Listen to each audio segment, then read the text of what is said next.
দিবানিশি তোমায় ভেবে হয়েছি ব্যাকুল, তুমি আমার প্রিয় নবী মুহাম্মদ রাসূল। দিবানিশি তোমায় ভেবে হয়েছি ব্যাকুল, তুমি আমার প্রিয় নবী মুহাম্মদ রাসূল। তুমি আমার প্রিয় নবী মুহাম্মদ রাসূল। তোমার নামে দরুদ পড়ে এই ধরণী কুল, তুমি আমার প্রিয় নবী মুহাম্মদ রাসূল। তুমি আমার প্রিয় নবী মুহাম্মদ রাসূল। দৌড়াদৌড়ে এসেছিলে ওগো তুমি মরুর রবি, তোমার প্রেমের কবিতা লিখে যায় কত কবি। দৌড়াদৌড়ে এসেছিলে ওগো তুমি মরুর রবি, তোমার প্রেমের কবিতা লিখে যায় কত কবি। তোমার প্রেমে মন যে আমার, তোমার প্রেমে মন যে আমার দিওয়ানা ব্যাকুল।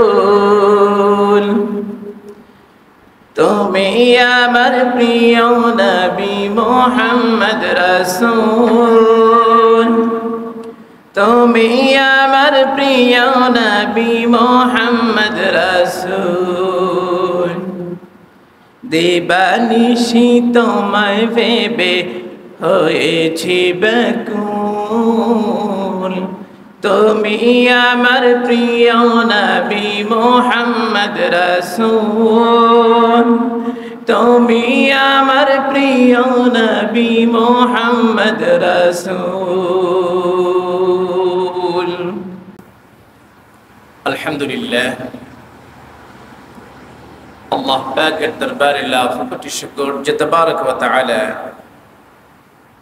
আজকে কিসের দিন বলেন তো? আরাফার দিন। যদিও কিছু ইখতিলাফ করে থাকে, কিন্তু আসলে ইখতিলাফ না। সৌদি আরবে যদি দিন শুরু হয়, সেখান থেকে গড়তে গড়তে যদি পৃথিবীটাকে আমরা হিসাব করি, তাহলে দিন ওই একটাই, নাকি বেশি আছে?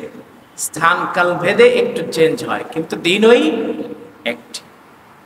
আজকে আরাফার দিন, দোয়া কবুলের অন্যতম দিন। রোজা রেখে সর্বোচ্চ আজকে আমাদের আরাফার দিন, সেটা বলছি। এবং রোজার সর্বোচ্চ সওয়াবের দিন। যা হোক, আল্লাহ পাক ঈদের আগের দিন আজকে, কালকে ঈদুল আযহা। গরিবের ঈদ কোন দিন? জুমার দিন। আজকে আরেক ঈদ। সব মিলিয়ে মহিমান্বিত দিনে যে তাবারক ওয়া তাআলা আমাদেরকে একত্রিত করতে করেছেন, সে তাবারক ওয়া তাআলার দরবারে শুকরগুজার হচ্ছি। সকলে একসঙ্গে জবান খুলে মহব্বতের সাথে বলছি আলহামদুলিল্লাহ। শত কোটি দরুদ ও সালাম পেশ করছি সরওয়ারে কায়না আশরাফুল আম্বিয়া রাহমাতুল লিল আলামিন, তার উপরে বলছি সাল্লাল্লাহু আলাইহি ওয়াসাল্লাম। গত জুমায় আলোচনা করছিলাম, মনে আছে আপনাদের, কোরবানি। কোরবানির প্রথম প্রেক্ষাপটটা আপনাদেরকে বলেছিলাম, যে হাদিসটা দিয়ে শুরু করেছিলাম, আজকে সে হাদিস বলেই যার সুন্নত তাকে নিয়ে আজকে কথা বলে শেষ করব ইনশাআল্লাহ। আন যায়েদ ইবনে আরকাম রাদিয়াল্লাহু তাআলা আনহু قال قيل يا رسول الله صلى الله عليه وسلم। হযরত যায়েদ ইবনে আরকাম রাদিয়াল্লাহু তাআলা আনহু তিনি বলেন, রাসূলকে জিজ্ঞাসা করা হলো, মা হাদিহিল আদাহি, কুরবানি কি? রাসূল কি বলেছিলেন? قال সুন্নাতু আবিকুম ইব্রাহিম আলাইহিস সালাম, এটি হচ্ছে ইব্রাহিম আলাইহিস সালামের সুন্নাত। আমরা এই পৃথিবীতে যারা এসেছি সকলকেই পরীক্ষার সম্মুখীন হতে হবে।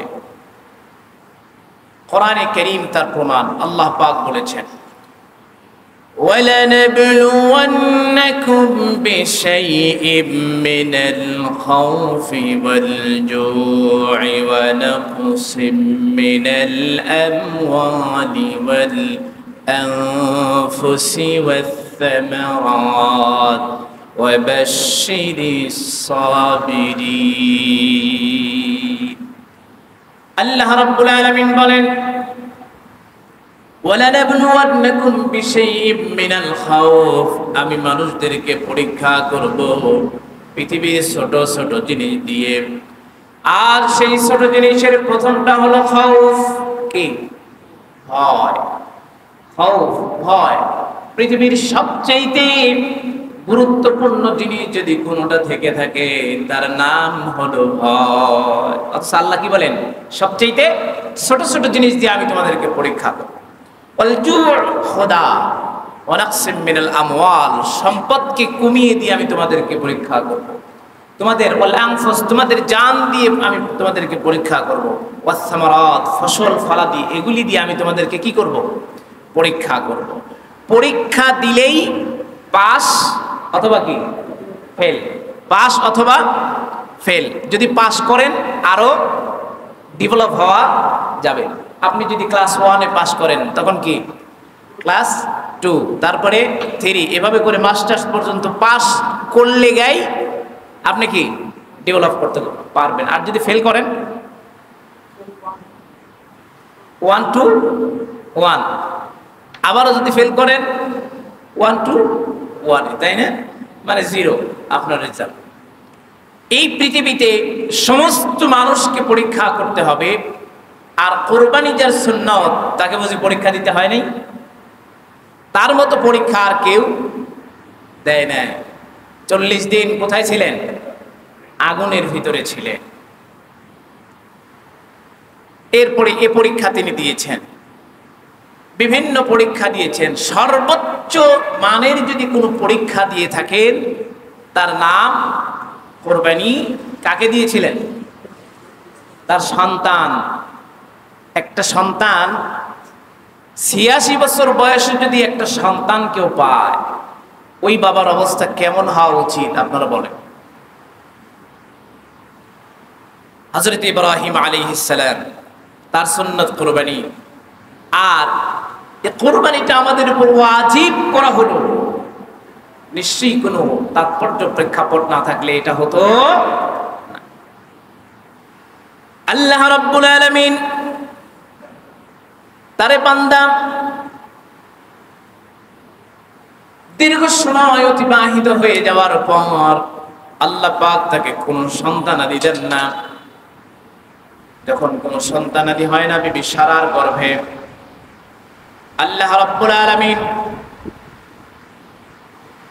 বিবি সারার মাধ্যমে অনেক বড় এক প্রেক্ষাপটের ভিতরে দিয়ে বিবি হাজেরাকে বিয়ে করেছিলেন। বিবি হাজার তিনি যখন জন্মগ্রহণ করলেন, বিবি হাজারের গর্ভে যখন ইসমাঈল আলাইহিস সালাম জন্মগ্রহণ করলেন, আল্লাহ পাকের হুকুমে বিবি হাজেরা এবং ইসমাঈল আলাইহিস সালাম দুইজনকে মক্কায় রেখে আসলেন। আল্লাহ পাকের কাছে বহু কান্নাকাটি করার পর আল্লাহ পাক তাকে সন্তানের সুসংবাদ দিয়েছিলেন 86 বছর বয়সে। তিনি যে আরজি আল্লাহ পাকের দরবারে পেশ করেছিলেন, কোরআনে কারীমের ভিতরে তা কোট করে দিয়েছেন। আল্লাহ রাব্বুল আলামিন বলেন, হযরত ইব্রাহিম আলাইহিস সালাম বলেন, রব্বি হাবলি মিনাস সালিহিন।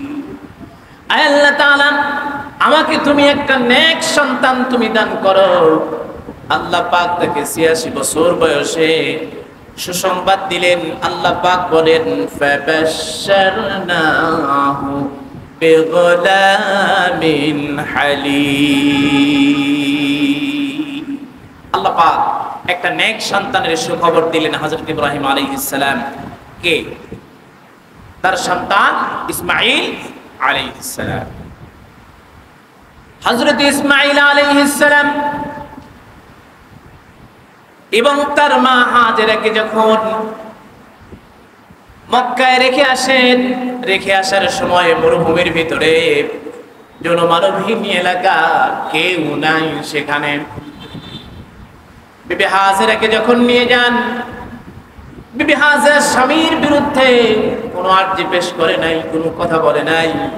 কিন্তু যখন মরুভূমির ভিতরে একা একা রেখে গিয়েছেন, স্বামীকে জিজ্ঞাসা করলেন, ও আল্লাহর পয়গম্বর, আমার স্বামী, এতক্ষণ পর্যন্ত আপনাকে কোনো কিছু আমি জিজ্ঞাসা করি নাই, কিন্তু এই ধুধু মরুভূমির ভিতরে আমার ছোট্ট সন্তান ইসমাইলকে এবং আমাকে আপনি রেখে যাচ্ছেন জনমানবহীন এলাকায়, কেউ নাই, কেউ বসবাসের কোনো উপযুক্ত জায়গাও নয়, আপনি এখানে রেখে যাচ্ছেন, এর কারণ কি? এই রেখে যাওয়ার কারণ যদি আল্লাহ পাকের হুকুম হয়, আমি আপনার কাছে কোনো আর্জি পেশ করব না, কোনো কথা বলবো না। আপনি এতটুকুন বলে যান এখানে রেখে যাওয়ার কারণ কি? হযরত ইব্রাহিম আলাইহিস সালাম বললেন, ওগো বিবি, আল্লাহ পাক। বিবি হাজেরা একটা প্রশ্ন আর করে নাই। বিবি হাজেরা তার সন্তান ইসমাইলকে নিয়ে সেখানে অবস্থান করতেছিলেন সামান্য কিছু খাবার এবং পানীয় নিয়ে। সামান্য খাবার এবং পানি নিয়ে অবস্থানকালে তার খাবার এবং পানি উভয় যখন শেষ হয়ে গেল, বিবি হাজেরা সন্তানকে বাঁচানোর জন্য পানি খোঁজা শুরু করলেন। খাবার পানি নেই, খাবার নাই, পানি। ছোট্ট শিশু ইসমাইল পানির পিপাসায় ছটফট করতেছে। এমন সময় বিবি হাজেরা ইসমাইল আলাইহিস সালামের মা পানির জন্য ছোটাছুটি করতে গিয়ে দুইটা পাহাড়, একটার নাম হলো সাফা আর একটার নাম হলো মারওয়া, যেখানে দৌড়াদৌড়ি করা হাজিদের জন্য ওয়াজিব করা হয়েছে। এই ওয়াজিব যদি কোনো হাজি ছেড়ে দেয়, অবশ্যই তাকে দম দিতে হবে, দমের মাধ্যমে সেটাকে সমাধান করতে হবে, সেটা বাধ্যতামূলক করে দিয়েছেন। আল্লাহ পাকের দরবারে বিবি হাজেরার দৌড়াদৌড়িটা এত পছন্দ করেছেন, গোটা পৃথিবীর যত হাজী সাহেবরা হজ করার জন্য কাবা শরীফে যাবে, মক্কায় যাবে, সমস্ত হাজীদেরকে আমল করা বাধ্যতামূলক করে দিয়েছে। কোন সুবহানাল্লাহ। দৌড়াদৌড়িটা কেমন ছিল? বিবি হাজেরা পানির জন্য একবার সাফা আর একবার মারওয়া, আবার সাফা আবার মারওয়া দৌড়াদৌড়ি করতেছিলেন। 7 বার সাই করেছিলেন। এই সাই করার পর পাহাড় থেকে লক্ষ্য করলেন হযরত ইসমাঈল আলাইহিস সালামের পায়ের দিক থেকে পানির ফোয়ারা বের হয়। পানির ফোয়ারা যখন দেখতে পেলেন মা, তিনি দৌড়ে আসলেন। দৌড়ে এসে পানিটাকে বাঁধ দিতে লাগলেন, পানিকে আটকাতে লাগলেন, উতলে পড়তেছেন। পানির ফোয়ারাকে কোনোভাবে আটকালেন। ওই পথটা এমন পথ ছিলেন যেই পথে মদিনার সকল মুসাফির ওই পথ দিয়েই যাতায়াত করেন। বিবি হাজেরা এবং ইসমাঈল আলাইহিস সালামকে ব্যবসায়ীরা দেখতেন, আর পানি দেখে সেখানে তাদের অবস্থান করতেন। বিবি হাজেরার কাছ থেকে পানি ক্রয় করতেন, কিছু উপঢৌকন দিয়ে পানি পান করতেন। আস্তে আস্তে করে সেখানে জনবসতি তৈরি হয়ে গেল। হযরত ইসমাঈল আলাইহিস সালাম আস্তে আস্তে করে বড় হতে লাগলেন। 1 বছর, 2 বছর, 3 বছর, 5 বছর, 7 বছর, 13 বছর বয়সে উপনীত হলেন। আল্লাহ রাব্বুল আলামিন আল্লাহর পয়গম্বর হযরত ইব্রাহিম আলাইহিস সালামকে স্বপ্নে দেখালেন। হযরত ইব্রাহিম আলাইহিস সালাম তিনি তো সিরিয়ায় অবস্থান করতেছিলেন। সিরিয়ায় অবস্থানকালে আল্লাহ পাক তাকে স্বপ্নে দেখালেন 8 জিলহজ রাতের বেলায়, আরবি গণনা অনুযায়ী রাতটা আগে আসে। 8 জিলহজের রাতে হযরত ইব্রাহিম আলাইহিস সালাম স্বপ্নে দেখলেন 2টা মত আছে। একটা মত হলো স্বপ্নে দেখালেন তুমি তোমার প্রিয় জিনিসটি কুরবানি করো, আর একটা মত হলো তোমার প্রিয় জিনিস ইসমাইলকে তুমি কুরবানি করো। আবার বলা হয়েছে প্রিয় জিনিস ইব্রাহিম ইসমাঈল আলাইহিস সালামের কুরবানির কথা 3য় দিন দেখতে পান।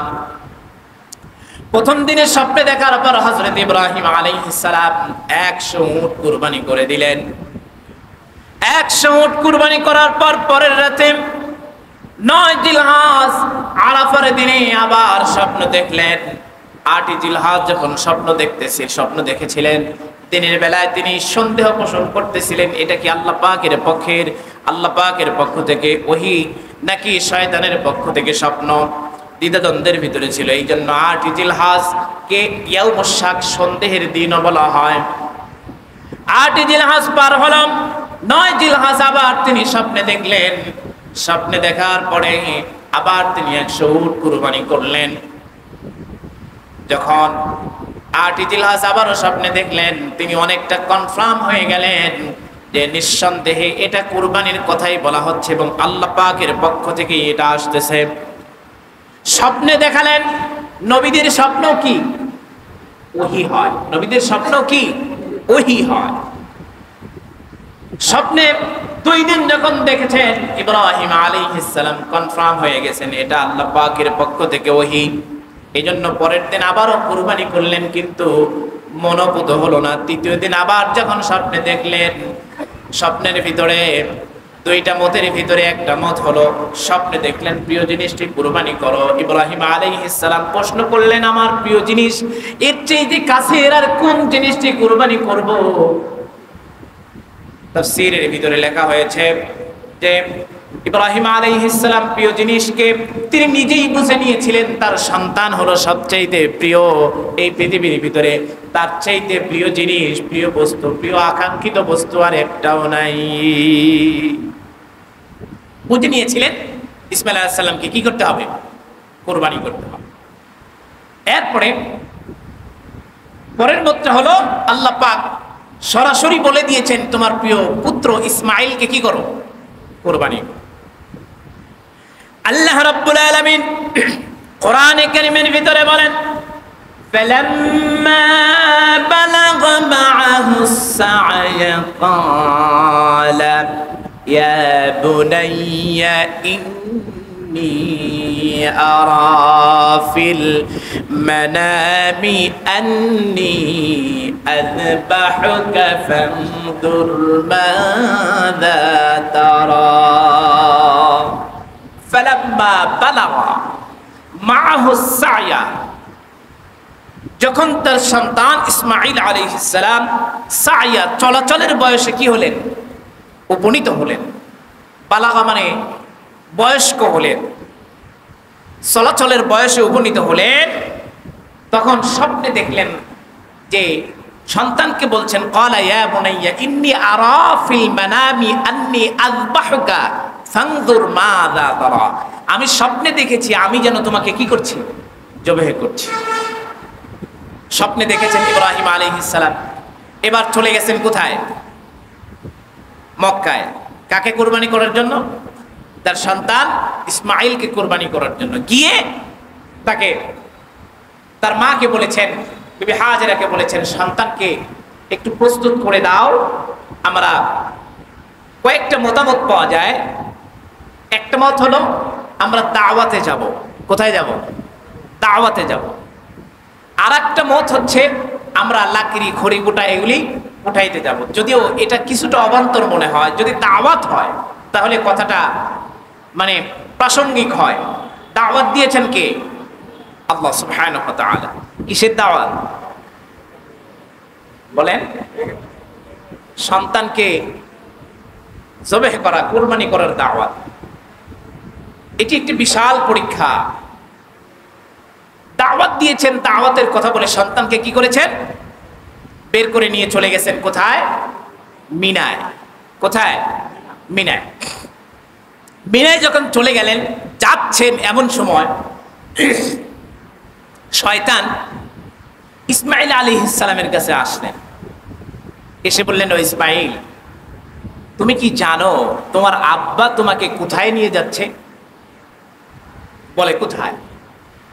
বলতেছে, তোমার বাবা তোমাকে হত্যা করার জন্য তোমাকে নিয়ে যাচ্ছে। কথা কি? হত্যা, তোমাকে খুন করার জন্য তোমাকে নিয়ে যাচ্ছে নির্জন এলাকায়। তুমি এখনো সময় আছে, ফিরে যাও। ইসমাঈল আলাইহিস সালাম বললেন, কোন বাবা তার সন্তানকে কি খুন করতে পারে? পারে?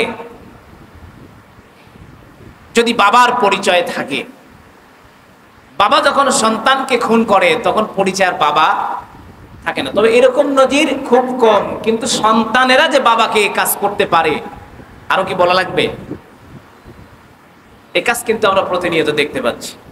সন্তান যদি অমানুষ হয়ে যায় তাহলে উল্টা কাজটা কি করে ফেলে? শয়তান যখন বললেন, ইসমাইল আলাইহিস সালাম বললেন যে কোনো বাবা কি এই কাজ করতে পারে? শয়তান তখন বললেন, ও ইসমাইল, তোমার বাবা তোমাকে খুন করবার জন্য নিয়ে যাচ্ছে, তোমাকে হত্যা করার জন্য নিয়ে যাচ্ছে। তার কারণ হলো আল্লাহ সুবহানাহু ওয়া তাআলা তোমার বাবাকে অর্ডার করেছেন, আদেশ করেছে। ইসমাইল আলাইহিস সালাম সাংঘাতিক আকারে খুশি হয়ে গেলেন, বললেন, আমার জীবন যদি আমার আল্লাহ কুরবানি করেন আমাকে আর পছন্দ করে থাকেন, আমি এক মুহূর্ত দেরি করতে চাই না, অবশ্যই আল্লাহ পাকের হুকুম পালন করতে আমি প্রস্তুত, তুমি এখান থেকে দূর হয়ে যাও। বেশ কয়েকবার তাকে অ্যাটাক করেছেন, কোনোভাবেই পারেন নাই। কারণ কি জানেন? হযরত ইসমাঈল আলাইহিস সালাম তিনি কে ছিলেন? একজন নবীর সন্তান। তিনিও কি ভাবি পয়গম্বর, আল্লাহর নবী। নবীদেরকে কয়টা জিনিস দেন এর আগে বলেছি আপনাদের, মনে আছে? কয়টা জিনিস? 3টা জিনিস দেন ওনাদের জন্য, বিশেষ করে 3টা জিনিস দেন।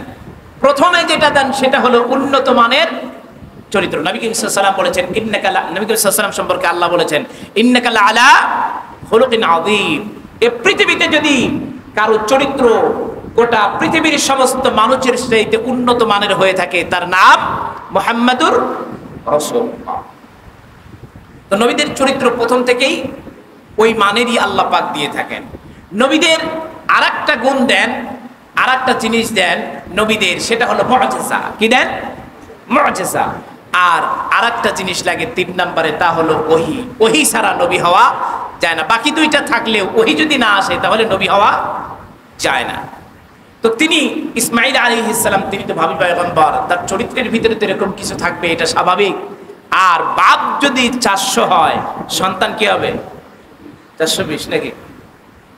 বাপের চাইতে একটু কি বেশি ট্যালেন্টফুল হয়ে থাকে। ইসমাঈল আলাইহিস সালাম বললেন, আমার জীবন যদি আল্লাহ পাক কবুল করে থাকে তাহলে আমি এক মুহূর্ত দেরি করব না, আমি আল্লাহ পাকের সামনে আমার জীবনকে উৎসর্গ করে দেব। কোন সুবহানাল্লাহ।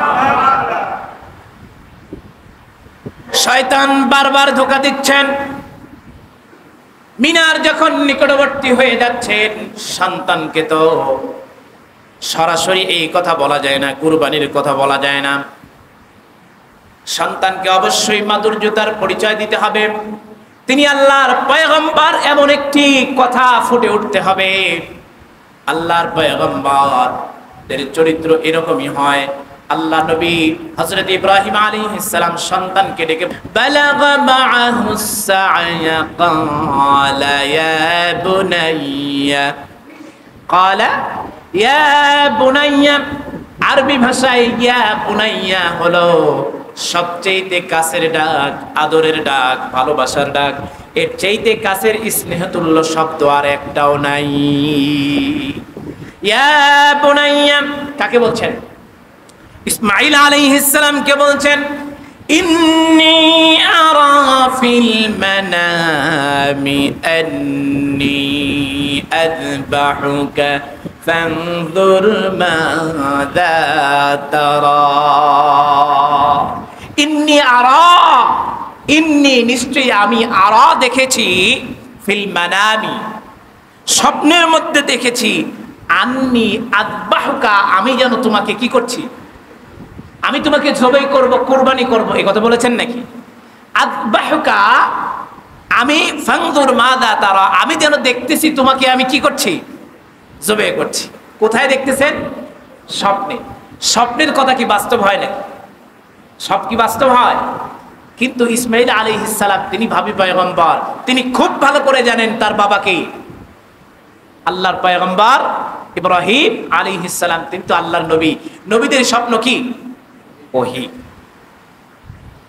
আচ্ছা, এই পরীক্ষাটা ইব্রাহিম আলাইহিস সালামকে সরাসরি দিতে পারতেন না? অর্ডার করতে পারতেন না তোমার সন্তানকে তুমি কোরবানি করো? স্বপ্নে দেখালেন কেন? স্বপ্নে দেখানোর অর্থ হলো তার নবী পরীক্ষায় কেমন ভাবে উত্তীর্ণ হয় এটা দেখতে চান কে? আল্লাহ সুবহানাহু ওয়া তাআলা। আল্লাহ যেভাবে চেয়েছেন তার পয়গম্বরকে সেইভাবেই তিনি দেখতে পেয়েছেন। এরপরে সন্তানের কথা শোনার পরে সন্তান খুব সুন্দর ভাষায়, মার্জিত ভাষায় জবাব দিয়ে দিলেন, ক্বালা ইয়া আবাতি ফাআল মা তু'মার সাতাজিদুনি ইনশাআল্লাহু মিনাস সাবিরিন। ক্বালা ইসমাঈল আলাইহিস সালাম বলতেছেন, ইয়া আবাতি ইফআল, হে আমার পিতা, ইফআল মা তুমার, আপনি আল্লাহ পাকের পক্ষ থেকে যে আদেশে আদিষ্ট হয়েছেন, ইফআল, আপনি তা কাজে পরিণত করুন। সাতাজিদুনি ইনশাআল্লাহু মিনাস সাবিরিন, অবশ্যই আপনি আমাকে ধৈর্যশীলদের মধ্যে পাবেন। ইসমাঈল আলাইহিস সালাম কি বলছেন? আপনি আমাকে ধৈর্যশীলদের মধ্যে পাবেন। তার মানে হলো আমি শুধু ইসমাঈল যে পরীক্ষায় সামনে পতিত হচ্ছি, এই পরীক্ষায় শুধুমাত্র আমি ইসমাঈল নয়, বিগত দিনে অনেকেই এরকম পরীক্ষার সম্মুখীন হয়েছে। হে পিতা, আপনি যেটা আদিষ্ট হয়েছেন আপনি সেটা কার্যত পরিণত করেন। বাপ এবং ছেলে দুইজনে মিলে যখন সম্মত হলেন, ফালাম্মা আসলামা ওয়া তাল্লাহু লিল জাবিন,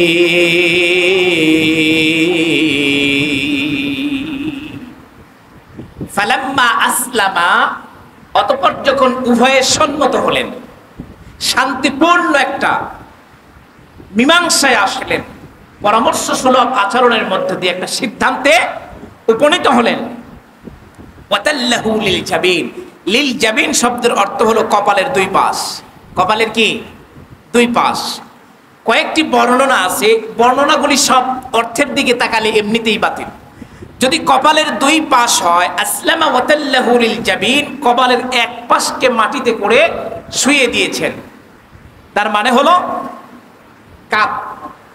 কাত হয়ে শুয়ে আছেন। এর একটা কারণ আছে, কারণ হলো যখন বাপ এবং ছেলে দুইজনের সিদ্ধান্তে উপনীত হলেন, সিদ্ধান্তে উপনীত হওয়ার পর সন্তানকে একটা পাশ করে শুয়ে দিবেন এমন সিদ্ধান্ত হলেন। সিদ্ধান্ত হওয়ার পর সন্তান বাবাকে বলতেছেন, আব্বাজান, গলায় তো যখন ছুরি চালাবেন, আপনি যখন আমাকে দেখবেন, আমার মনে হয় আপনি গলায় ছুরি চালাতে পারবেন না, আমার কয়েকটা কাজ আপনি করে নেন আব্বাজান, আপনার জন্য কি হবে?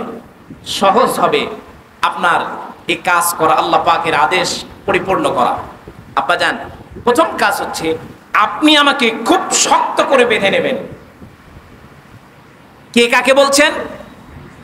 সন্তান বাবাকে বলছেন। কোন সন্তান যদি এরকম সিচুয়েশন তৈরি করে বাবার মাধ্যমে, একই সাথে সন্তান বাবাকে বলছেন, আব্বাজান, আপনি আমাকে শক্ত করে বেঁধে নেবেন। আব্বা, আপনি আমাকে যখন গলায় ছুরি চালিয়ে দিবেন, ওই সময় যদি আপনি আমার চেহারা দেখেন, কাটতে তো পারবেনই না, আর আপনি যদি আমাকে শক্ত করে না বাঁধেন, গলায় ছুরি চালায় দেওয়ার পর আমার হাত এবং পা ছোটাফাটা করবে, আপনার গায়ে লাগবে, আঘাত লাগবে। আপনার গায়ে যদি সামান্যতম আঘাত আমি আমার অজান্তে করে ফেলি, আব্বাজান, আমার সওয়াবের বড় ঘাটতি হয়ে যাবে। সুতরাং আপনি আমাকে শক্ত করে বেঁধে নেবেন। কে বলছেন? সন্তান বাবাকে বলছেন। বলছেন, আব্বাজান, আমার পরিধেয় বস্ত্রটা, কাপড়টা আপনি আমার আম্মাকে আপনি দেবেন। আমার আম্মা এই রক্তমাখা কাপড়টা দেখে একটু হলেও কি করবে? সান্ত্বনা পাবে। আপনার জামাটা একটু সামলে নেবেন। জামাটা যদি সামলে না নেন, আমার রক্ত আপনার শরীরে গিয়ে আমার সওয়াবের কি হয়ে যেতে পারে? কমতি হয়ে যেতে পারে। আব্বাজান, আমার শেষ আরেকটা আবদার আপনার কাছে, তা হলো আপনার হাতে যে তরবারি আছে, ছুরি আছে, এই ছুরিটা একটু ভালো করে কি করবেন, ধার দিয়ে নেবেন। সন্তান যখন বাবাকে এমন কথা বলেন, বাবার মনের অবস্থা কেমন হওয়া দরকার এটা আমরা সহজেই অনুমান করতে পারি। এরকম কথা বলার পরেও আল্লাহর পয়গম্বরের মনের ভিতরে সামান্যতম পরিবর্তন হন নাই। তার কারণ এখন দুইজন বাবা এবং ছেলে কার সম্মুখে উপস্থিত হয়েছেন? আল্লাহ পাকের সামনে উপস্থিত হয়ে গেছেন। এই দুইজনে মিলে, বাপ এবং ছেলে মিলে তরবারিকে আঘাত করে তাকে শক্ত করে বেঁধে নিয়ে কাপড় চোপড়কে সবগুলিকে সামলে নিয়ে যখন ফালাম্মা আসলামা ওয়া তাল্লাহু লিল জাবিন, কপালের এক পাশকে মাটিতে দিয়ে ছুরি দিয়ে আঘাত করেছেন, ছুরি চালিয়ে দিয়েছেন। ইব্রাহিম আলাইহিস সালাম যখন গলায় ছুরি চালিয়ে দিয়েছেন, সমস্ত শরীরের শক্তি দিয়ে যখন ছুরি চালালেন, বাবা সন্তানের গলাকে কাটতে পারে নাই। আল্লাহর পয়গম্বর চিন্তা করলেন ব্যাপার কি, গলা কেন কাটে না? দ্বিতীয়বার যখন আবার গলায় ছুরি চালিয়ে দিয়েছেন, গলা কাটে না। আল্লাহর পয়গম্বর ছুরিটাকে একটু চেক করার জন্য দ্বিতীয়বারের আগ দিয়ে একটু চেক করে পাথরের উপর আঘাত করেছেন। পাথরটা দ্বিখণ্ডিত হয়ে গেছে, কিন্তু আল্লাহর পয়গম্বর ছুরি চালানোর পরে তার সন্তানের গলা আর কাটে না। যখন ছুরিটা চেক করে তৃতীয়বার গলায় ছুরি চালাতে যাবেন, এমন সময় আল্লাহ রাব্বুল আলামিন গায়েব থেকে আওয়াজ দিয়ে দিলেন। আল্লাহ রাব্বুল আলামিন বলেন, ওয়ানাদাইনাহু আইয়া ইব্রাহিম قد صدقت الرؤيا إنا كذلك نجزي المحسنين وناديناه أن يا إبراهيم ও ইব্রাহিম, তুমি তোমার স্বপ্নকে قد صدقت الرؤيا, তুমি তোমার স্বপ্নকে সত্যে পরিণত করেছো। ইন্না কাযালিকা নাজসিল মুহসিনিন, আর আমি মুহসিন বান্দাদেরকে এভাবে করে প্রতিদান দিয়ে থাকি। প্রতিদানটা কি? আল্লাহ রাব্বুল আলামিন ওই সময় গায়েব থেকে আওয়াজ দিয়ে আল্লাহ পাক জান্নাত থেকে একটা দুম্বা ইসমাঈল আলাইহিস সালামের পরিবর্তে দিয়েছিলেন। সেই দুম্বাটি কুরবানি হয়েছিল। ইসমাঈল আলাইহিস সালামকে আল্লাহ পাক সেখান থেকে মুক্ত করে দিয়েছিলেন। কোন সুবহানাল্লাহ। আল্লাহ রাব্বুল আলামিন এত বড় একটি ঘটনা ঘটিয়ে বলছেন, ইন্না হাযা লাহুয়াল বালাউল মুবিন। ও ইব্রাহিম, এটা তোমার জন্য একটি সুস্পষ্ট পরীক্ষা ছিল। ওয়াফাদাইনাহু বিযিবহিন আযীম, আর একটি বিশাল মানের, সম্মানের দিক থেকে মানে গুণে একটা প্রাণী ইসমাঈল আলাইহিস সালামের পরিবর্তে কুরবানির জন্য আমি তোমাকে কি করলাম? দিয়ে দিলাম। কুরবানি হয়ে গেল। যেই কুরবানিটা হয়েছিল, মুফাসসিরিনে কিরাম লিখেছেন, ওই কুরবানির যে পশুটা, ওই পশুটা মূলত ছিল কার? হাবিল যে কুরবানি করেছিলেন, ওই হাবিলের কুরবানিটা আল্লাহ পাক ওই যে আগের যে সিস্টেম ছিল গায়েব করে দিতেন, আল্লাহ পাক ওটাকে লালন করে পরবর্তীতে ইসমাঈল আলাইহিস সালামের পরিবর্তে সেই দুম্বাটা কি করলেন? কুরবানি করে দিলেন। সুবহানাল্লাহি বিহামদিহি সুবহানাল্লাহিল আযীম। এত বড় পরীক্ষার মধ্য দিয়ে আল্লাহ রাব্বুল আলামিন বলেছেন যে কুরবানিটা কার সুন্নাত? ইব্রাহিম আলাইহিস সালামের সুন্নাত। সুতরাং এই কুরবানির জন্য আমরা আশা করি সকলেই প্রস্তুত হয়ে গেছি, তাই না? আগামীকালই কি কুরবানি? ইনশাআল্লাহ ওই দিনের কুরবানি ছাড়া অন্য কোনো আমল আল্লাহ পাকের কাছে সবচেয়ে বেশি গ্রহণযোগ্য হবে না। সুতরাং সে কুরবানির জন্য প্রস্তুত হয়ে যাব।